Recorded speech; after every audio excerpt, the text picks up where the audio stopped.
And what's really hitting the headlines at the moment is that temperature is medicine. So this idea of putting yourself in cold water, you might be able to go into the beach or a lake if it's cold enough. Depending on where you are in New Zealand, that'll again be anywhere between 8 and 14 degrees. And if you're staying there for about between 5 and 10 minutes, you'll get reasonably cold if you're just floating around and doing some nose breathing and that sort of thing. So, you know, that's all a good part of it. The second way of doing it is to have a chest freezer. Just you get a second-hand one off Trade Me, put it somewhere not too important, seal it up with silicone, fill it up with water, put it on a timer and have it, you know, pretty much freezing, not solid but just down to 0 degrees. And really you're only going to last 1, 2, 3, maximum of 4 minutes if you're pretty experienced with that, and you'll get really cold. No one looks at a chest freezer full of icy water and thinks this will be fun, but we know that doing that activates a whole bunch of physiology around the body.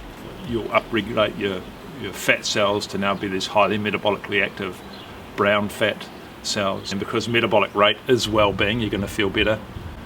You'll help the brain's neurobiology optimize itself, and dopamine, the feel-good one, will go up for a couple of hours afterwards. As you start to warm up, you'll just feel good. And part of that whole physiology is why it's become so popular.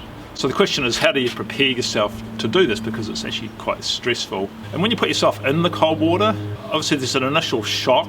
What I recommend is that you breathe gently in and out through your nose, and that helps you work your way through that. But there's actually a little bit of physical pain. This isn't bad pain, but learning how to deal with uncomfortable sensations is a really important part of the cold water stuff. Learning how to manage both your body and your thought patterns. Of course, then you jump out and you warm up again and you feel amazing. And so this is one of the great ironies of life, isn't it? That in order to feel good, sometimes first you must feel some discomfort. That's what mental fitness is, exposing yourself to conditions where you can be the best you can be, and that's going to require you to actually get out of your comfort zone.